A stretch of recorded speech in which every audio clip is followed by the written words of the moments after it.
on the platform and also answering questions asked and unasked. So for those of us who were wondering, who are wondering why we keep doing this, now you know. Now it's also time to tell others. For those of us who are, if you have data, we are live on YouTube at the platform NG. We're also live on Channels Television on channels 420, I believe. Our next speaker, or our first speaker for today, is no stranger to the platform. He is Dr. Charles Omole. Dr. Charles is a lawyer, security consultant, trainer, and strategist to businesses, governments across Europe, Middle East, and Africa. He is also a constitutional law scholar. He brings together an excellent academic and research pedigree and practical industry experience in a compelling proposition. He is a global expert in law enforcement, jurisprudence, and organizational transformation. He has worked in over 40 countries and advised many nations on reforms to security services. Alongside his many global scholarship interests, Dr. Omole also sits as a judge in the London circuit of the British judiciary in both the Crown and Faith Matters. Let's welcome to the platform Dr. Charles Omole as he speaks on the topic citizenship participation and the devolution of powers.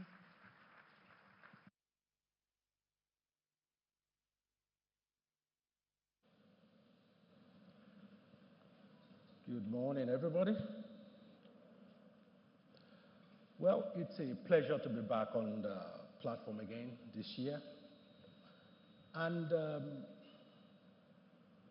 I'm happy that for the theme of today, the word that is used is restructuring. The reason being that restructuring is a child that has many fathers. And different people have different take on it. But devolution is a lot easier to agree on in that sense. So that's what I think interests me. You know, I'm here to give some intellectual context to what needs to be done.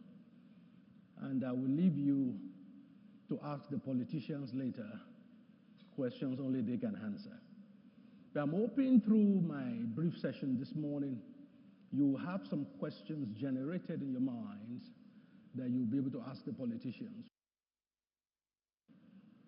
For the sake of clarity, devolution is a statutory delegation of powers from the central government of a sovereign state to govern at a subnational level, such as regional or local level, or what we call administrative decentralization. Before I go to the key points, a few points I want to make this morning. I will just make some statements and talk a bit around it. But there are three stories I want to tell you. These three brief stories will contextualize everything I'm going to say this morning. The first story, let's go back to 1966. In 1966, Nigeria, in terms of security landscape, had three tiers of policing. We had the Nigerian police, we had the regional police, and we had the local native police. But when Ironsi was the head of state, a lot of petitions were written against the local and regional police. If you read that petition, it's full of corruption against the police, brutality against the police being used by local chieftains for political and personal, gains. In fact, if you read that report that was written in 1966 and you change it to 2021, you would think they're exactly the same. So what am I saying? The advisor, an expert panel was put together by the head of state, and they advised the president, the head of state then, that they think the best solution is to centralize policing in Nigeria. So by 1968, the native police and the regional police were collapsed into the Nigerian police force. That was the beginning of the centralization of policing in Nigeria. But the key point of that story is this. We moved from three tiers of policing where policing were present at the local level at the regional level and at the national level. But every accusation against policing at those levels at that time still exists with the centralized one. So we changed system, but we didn't change outcome. Are you following what I'm saying here?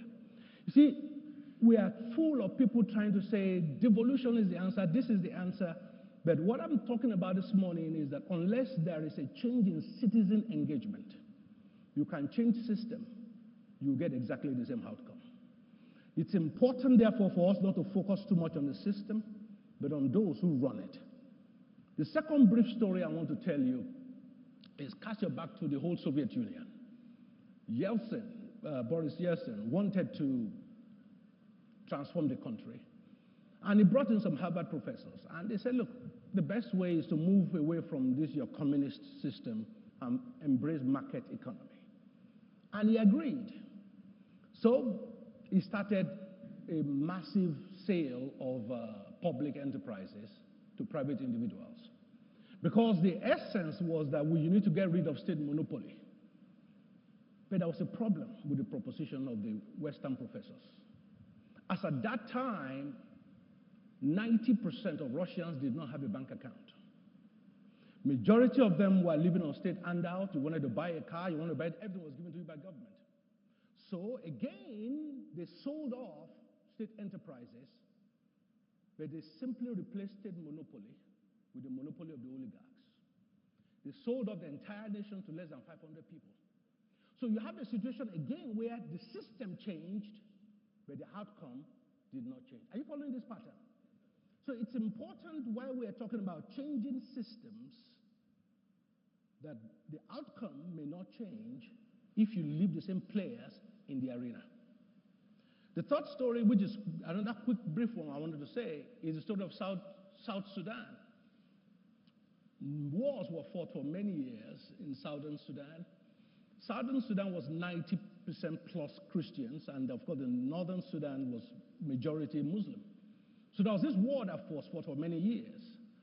And they said, the Southern Sudanese fought together as comrades, because what unified them was that they were all Christians, and they wanted to get rid of this big Islamic brother at the top.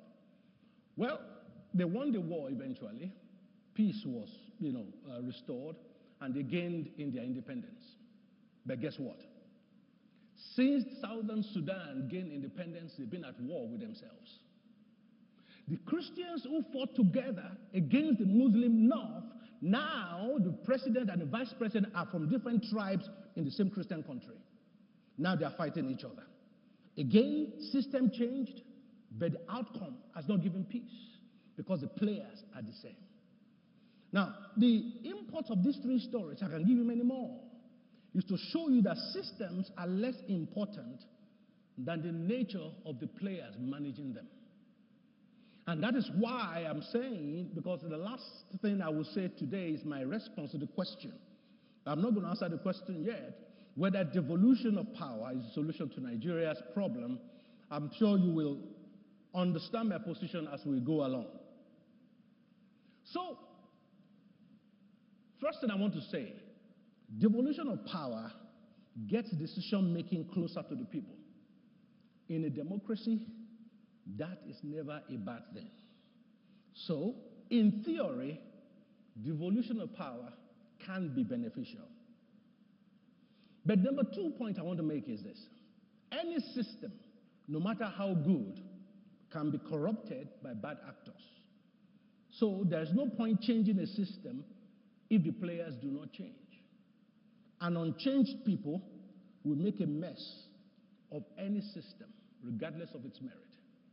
So the point I'm trying to make here is this. Until we, the people, engage, and I'm going to talk about that in a moment, until we engage, simply advocating for a change of system will not make any difference.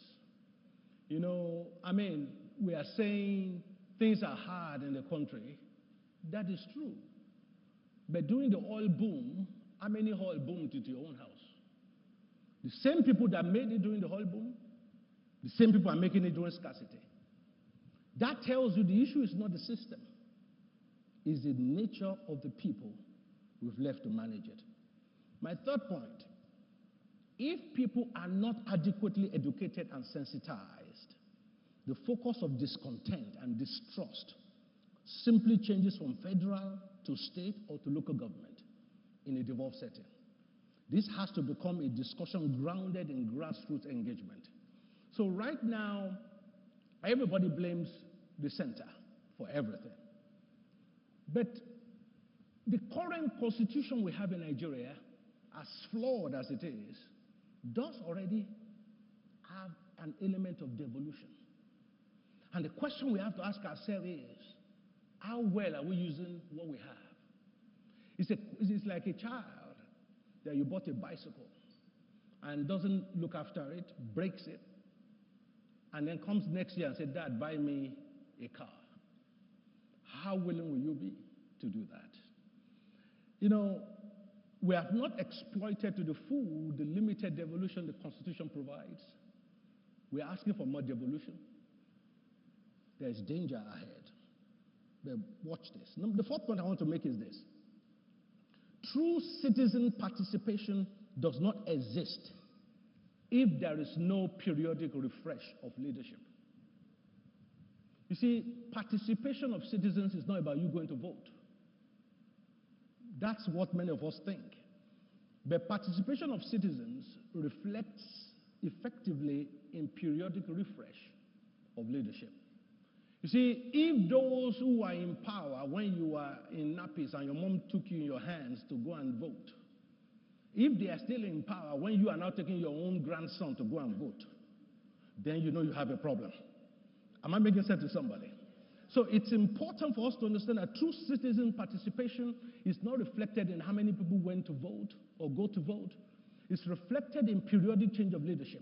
That is why, or refresh of who are people in leaders. That's why if you look at developed countries, you look at the past 20 years, you see that majority of people who were in power 20 years ago there are no longer there now because they are constantly refreshing. They are constantly refreshing. But when you have a stagnant pool from which you constantly pick your leaders, you don't have citizen participation. And that is what we have, that's the problem we have in Nigeria. We do not engage in politics. And the interesting thing, which I'll come to in a moment, is that the easiest way to actually get involved in politics is at the local level. It's also the cheapest way. But I will get there in a moment. Number 5, the fifth point I want to make is this. Those who did not make centralization work for the nation will equally make devolution unworkable. Those who currently are not making centralization work, if they are left in charge, will equally make devolution unworkable. So rather than purely conversing for devolution, we need to be conversing and be involved in making sure the players are not the same people. The sixth point I want to make, devolution of power does not automatically mean better governance. While it's a step in the right direction, it can still be a failure if the citizens do not see beyond headlines and embrace details. That is one of my fundamental challenges with the youth of Nigeria today. They are so steeped in headlines that they have failed to engage in nuances. Like we say, the devil is in the detail. No, that's why somebody said, I'm not quite sure who first claimed to say it, that if you want to hide something from a black man, just put it in a book. He will not read it. It's important that we understand that devolution, those who are canvassing for it, does not automatically mean better governance if we don't engage in the details of it. The detail matters. So we as a people need to begin to see beyond the headline. I'm not sure how many of you have seen a newspaper headline, and then when you read the story, you're asking yourself, that doesn't match the headline I saw. How many of you know what I'm talking about? You see, but the problem is you've seen the headline, you didn't read the story, and you are going about pontificating about the story. Sometimes newspapers are creative to use headline to entice you as a bait, to embellish stories. So you need to be somebody who can go into the detail of things. If we are to have devolution as a success in this country, we need to move beyond the headline culture and go into details, because that's where the key is. Number 7. 7th point I want to make. Devolution of power requires and relies on competency and capacity at the lowest end of government.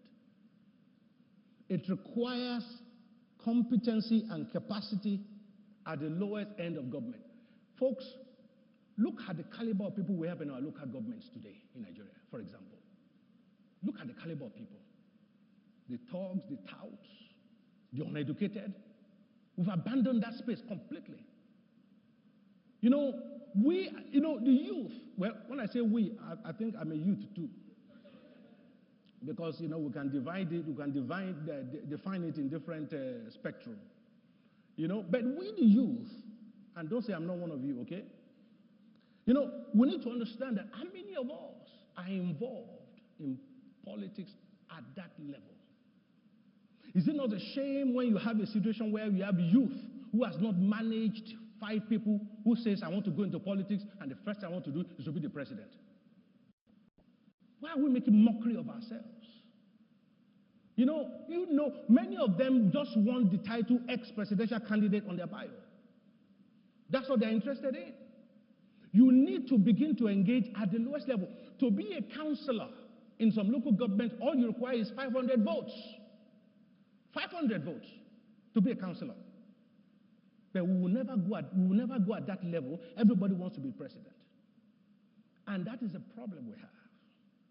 That we need our best and brightest to seek to participate at the local level, and not everybody fighting to be president. See, because if we look at our current constitutional settlement, even though the president has lots of power, there are lots of powers in local government as well, but which we have not used at all.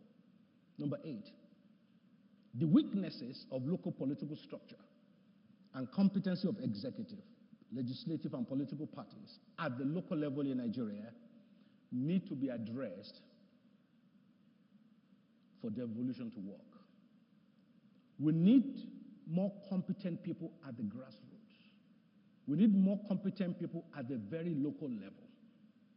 It's very, very important. You see, our forefathers are very wise.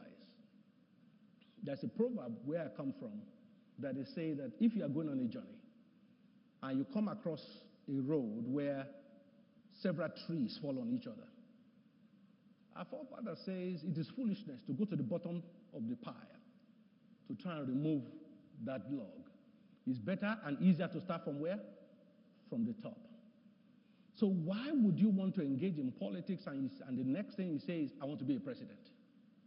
Start from things that are easier to achieve. Become a councillor. Become a local government chairman. It's at that level you begin to see, because if we are talking of devolution of power, that is where it will be played out, at those local level, not at the central level. And our structure is such that, localism is very important. Back in the UK, in US, and West, schools, for example, have school boards. Or in the United Kingdom, we call them governors. In the US, we call them school boards. They are the ones that make decisions about schools. A governor cannot come and sack a head teacher in those schools. It is the governors that have that power, because they have devolved power to that level. But in Nigeria today, a governor can walk into any government school and sack anybody. Anyway, don't get me started on those people. Let's leave it. I promised myself I will not talk about politics today in that sense. Number 9, my 9th point. In Nigeria, local political power arrangements have failed to develop local structures that influence the policy-making process in allocating resources. So there is no link between the needs and requirements of the local people and what their local government is providing. And because there is that disconnect, some don't even assume local governments don't exist. Whereas constitutionally, local governments have specific powers and responsibilities given to them. Now, this leads me to number 10, which is very, very key. Those who currently make the local government system moribund and dead in Nigeria cannot at the same time claim to genuinely support effective devolution. You know who they are. Who are the people that have made local government in Nigeria or local governance completely impossible? Who are they? Well, I didn't say so, you did. But the key point I'm making is this. Why would those same people be credible when they say they want devolution? Have you devolved power in your state to local government as constitution requires? No. Now you want the nation to now devolve power to you. So charity, they say, begins at home.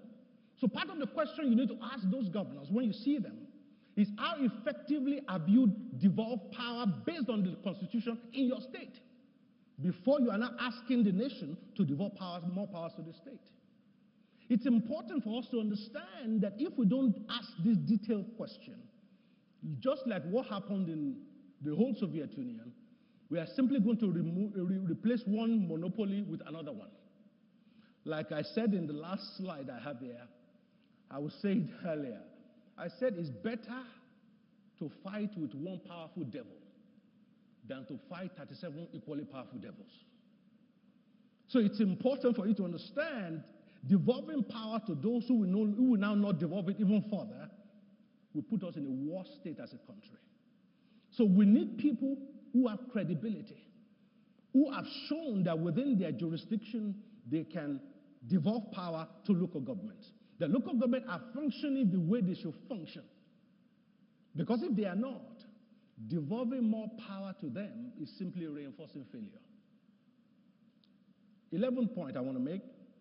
Nigerians cannot claim to want devolution of power and at the same time concentrate all efforts and participation on national politics.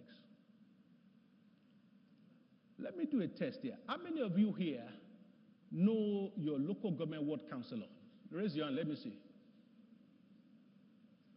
Maybe about less than 10 people. That's my point, exactly. But if I ask you how many of you know your state governor, of course, everybody's hand will go up. So the point I'm trying to make here is this. We cannot claim to want devolution of power and keep all our interest at the center. We have to begin to show interest at the local level. You've got to know who your ward councillor is. You know, your ward councillors, they are the equivalent of this House of Assembly at local government level.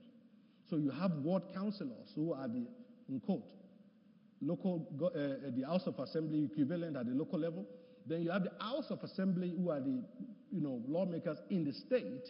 Then you have the National Assembly at the national level.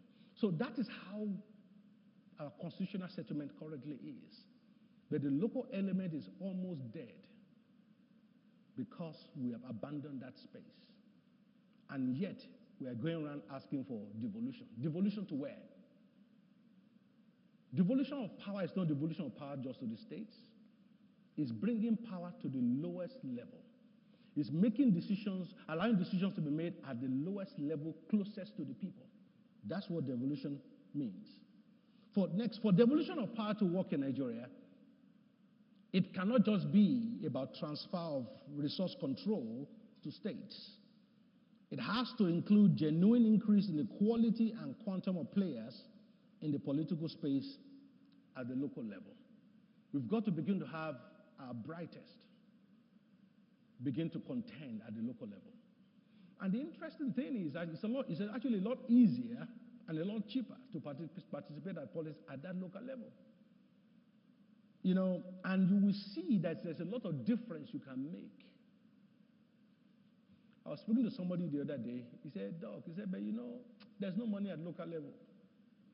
I said, where's the money? He said, you have to go to the center. And he's a 25-year-old. And I said, you become a Twitter warrior now, abusing everybody.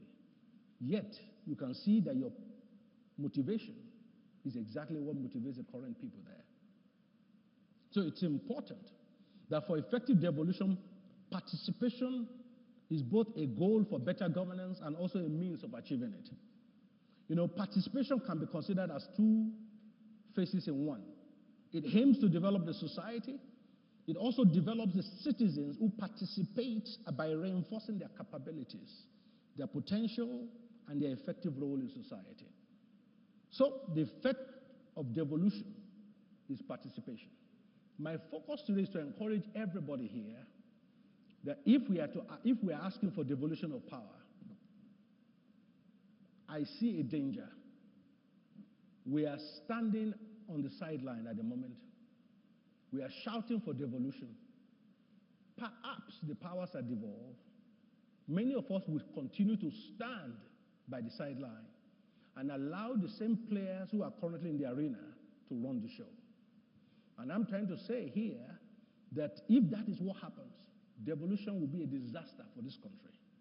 If we allow people who are currently the players there to also be the one controlling the affairs of things when power is devolved. So the only way this can work is for us to be effectively engaged. For Nigeria to succeed, this is my main point today. For Nigeria to succeed, our goal cannot just be about devolution of power, but more importantly, about the evolution of a new kind of players in our polity. So it's not just about devolution of power, it's about the evolution of new kinds of Nigerians, new kind of politicians, new kinds of people in the arena.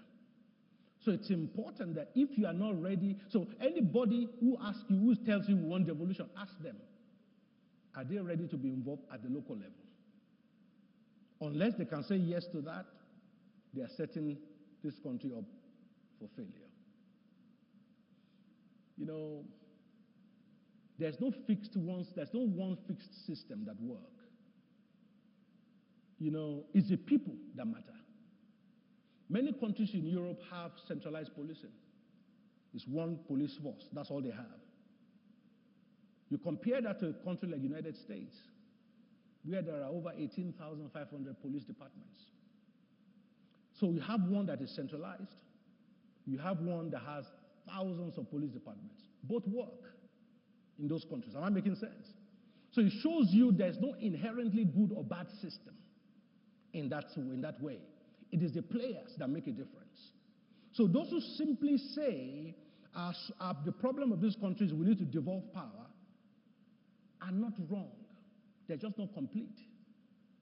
They're not wrong in the sense that there are countries that are centralized that are working. There are countries that are devolved that are working. There are countries that are centralized that are not working. There are countries that are devolved that are not working. So it means it's not a system per se. It is the players. There has to be an asymmetric invasion of the polity at all levels. Focusing on who the president is sometimes a misdirection. You know, misdirection is a psychological concept. This is where I want to focus on. This is what I want to do. But I don't want you to look here. So I'm causing waves here. So that all your eyes are where? Here. So that you won't see what I'm doing here. It's a very basic tactic magicians use. You know, they will cause all kinds of distractions so that your eyes are focused on something else while they are doing their trick on the other hand. You see, the razzmatazz and the drama around national politics in Nigeria is a way of distracting the people so that our discourse is focused there. Meanwhile, damage is being done daily at the local level by those who are in that arena. And that, I think, is a bait we have taken as a people, and that's what we need to fix. Accept, next point, and accept that devolution is a long-term project. Our politics cannot be fixed with a microwave or fast food mentality. You have to play the long game. You have to play the long game. You see, changing people's minds is not easy. Those who play politics of difference need to understand that it only lasts for a season. Okay, let me give you a typical example. Some people are calling for Oduduwa what? Republic, right? Okay, those calling for Oduduwa Republic, right now they consider themselves as representing the Yoruba race. Is that not so? let's assume there's Oduduwa Republic. Then what happens is, you are from Lagos, I'm from Oyo. The division starts now within that republic. Am I making sense? And then before you know, if you are in Oyo, you are from Oyo State, you are from Ogbomoso, you are from Ibadan. If you play the politics of difference, it will always percolate to the lowest level. So if you say, we are different because I'm Hausa, you are Yoruba, fine. If Yoruba leave, then Yoruba will now start fighting about who is a Yoruba. You are not proper Yoruba, you are from Lagos. Lagosians are not proper Yoruba. Infighting will start. The moment you make difference the basis of building your politics, that difference will continue at every level. You never have peace. So it's important, therefore, that we understand that those who are playing the politics of difference are only trying to achieve one goal. And after they achieve that goal, just like what happened in South Sudan, they will now be inside war within the new nation. Politics of difference will never work. Encourage, number 17, which is the key point I want to make here, and this is addressed to the youth, and I need you to listen to me very carefully. Encourage infiltrators of the system and not discourage them. You see, an all-outsider team can never change a system. You need insider knowledge if you are to outwit the incumbency. So we must all work together. What am I saying? The youth have a way of attacking anybody that gets involved in governance as a sellout. So who actually do you want to run the government? A complete set of novices who have never experienced governance in any way or any shape or form? No battle is ever won purely by outsiders. There must be internal collaborators. You need to understand that if you don't know how politics work, and then anytime any of your kind goes into politics or into political space, what you do is shout them down, call them all kinds of names. The question is, when you get this opportunity, who will run this thing? You that you don't know how things work. Folks, I can tell you from my little experience here that what you see outside and what you see on the inside are not the same.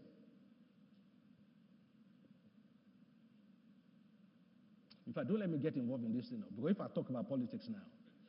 Look, many people in Nigeria feel the biggest problem we have are the politicians. Is that not so? What if I tell you that's not true? Do you know what the biggest problem we have in Nigeria is? I can't hear you. No.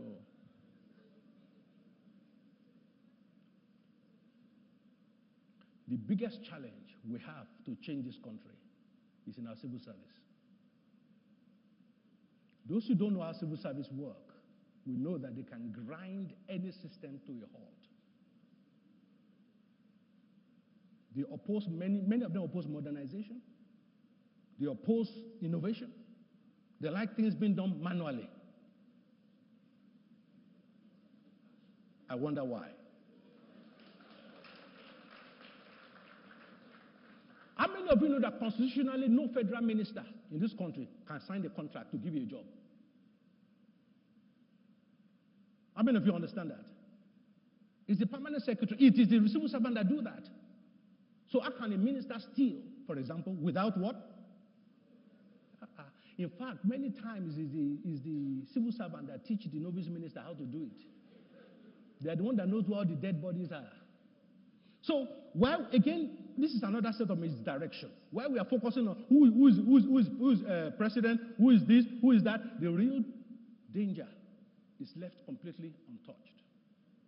And that has been the game going on in Nigeria. And that's why we've had presidents, no matter how well intended, becomes impossible for him to carry out anything because the people that actually have to run the system are not particularly helping. So, my point is this. For devolution to work, youth must encourage their kind to be involved in governance. You need people that have insider knowledge, that know how the system works. So stop shouting down. Stop becoming a Twitter warrior. Anytime somebody gets an appointment, everybody goes, they will make all kinds of noise. Why? Do you think you can run government without knowing how government works? So it's important for you to understand that no all-outsider team has ever won any war. Even the First World War, Second World War, that's why they had spies. Am I making sense?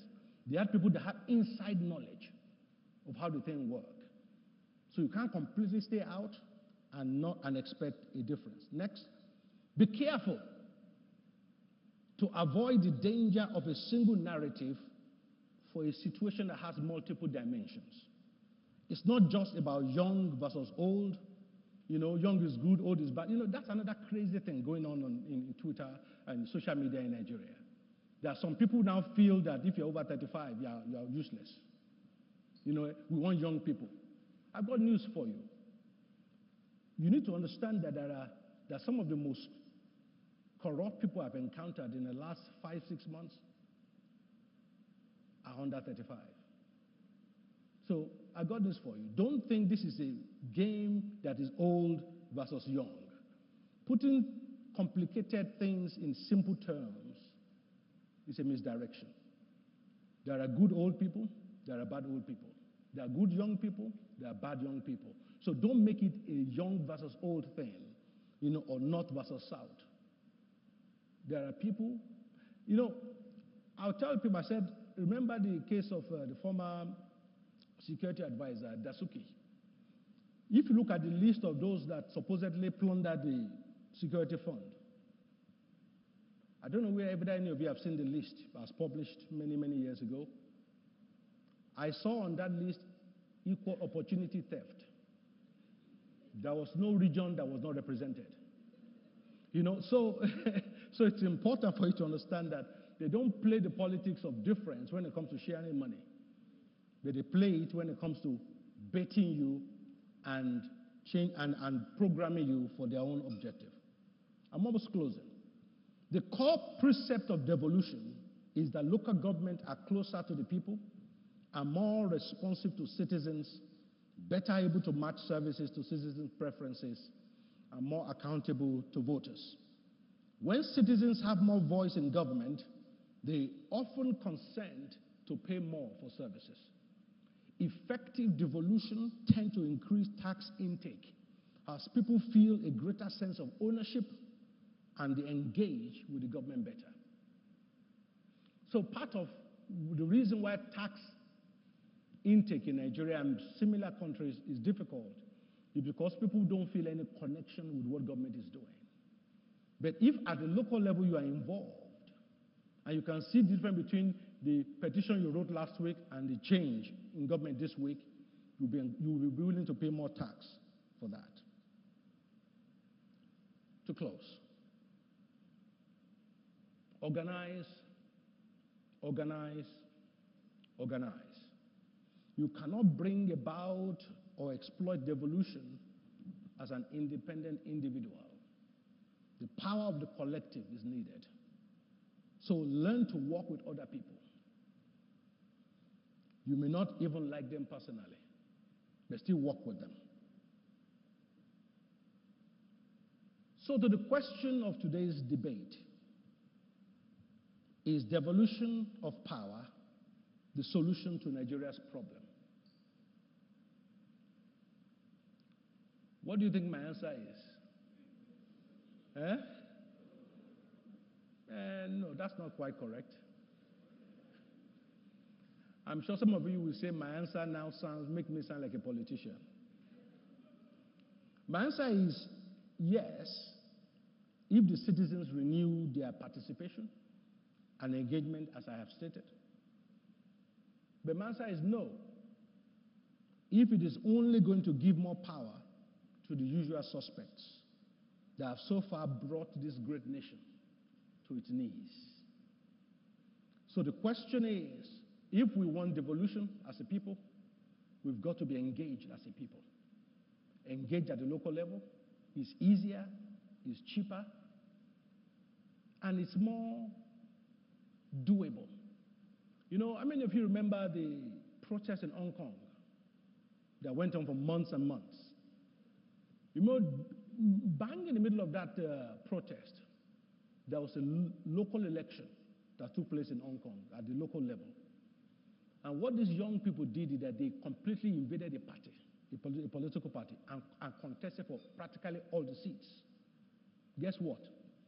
They won 65% of the seats they sat in. 65%. Why? Because winning at the local level is cheaper, it's easier. So they are now there. Fine, they are not at the national level in Hong Kong yet, but you go around that country, you see all those young people now managing local things. That is how you get change and devolution. And that's how we are going to do it in Nigeria. We've got to be involved at the local level. It's cheaper, it's easier. Like I said earlier, than contending with 37 equally powerful devils. Because then our battles become much more serious. So as I close this morning, my admonition to everyone watching and listen to me in this hall this morning is devolution the solution, devolution of power, the solution to problems in Nigeria? Only if we want it to be. Only if we are involved. But if we are going to just canvass and shout devolution, but stay aside, remember the three stories I started with. You can change systems, but you will never change outcome if you don't change the players. So simply asking for devolution and then handing it over to the same players that are in the arena right now will not work for this country. It has never worked for any country. So, yes to devolution if we are going to be involved. No if we are going to leave it to the current players. Thank you for your time.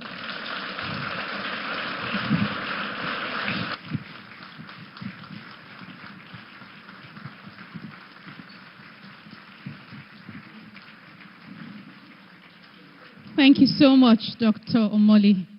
You may be seated. So now I think the mic has been passed to us. We have the tools. So for those of us who do not know our local governments, well, I witnessed the conversation of people who were trying to fill a form and were arguing where Yaba was, what local government, it falls under. So please, know your local government, know your local government wardens. And although the other question is it local government of abode or local government of origin? That's another question that we need to answer and, of course, be involved in. Our next speaker is Mr. Olusegun Adeniyi. He's a graduate of International Relations from Obafemi Awolowo University, Ile-Ife, and also holds a master's in International Law and Diplomacy from the University of Lagos. He was appointed Special Advisor to the President on Communications in May 2007, a position he held for almost 30 years. He's the author of several books, such as The Last 100 Days of Abacha and the critically acclaimed book, Power, Politics, and Death, a front row account of Nigeria under President Yar'Adua. He's also a founding member of NAITI and a fellow of the Nigeria Leadership Initiative. Mr. Adeniyi currently serves as the chair of the editorial board of This Day newspapers. Please join me as we welcome Mr. Segun Adeniyi as he poses the pertinent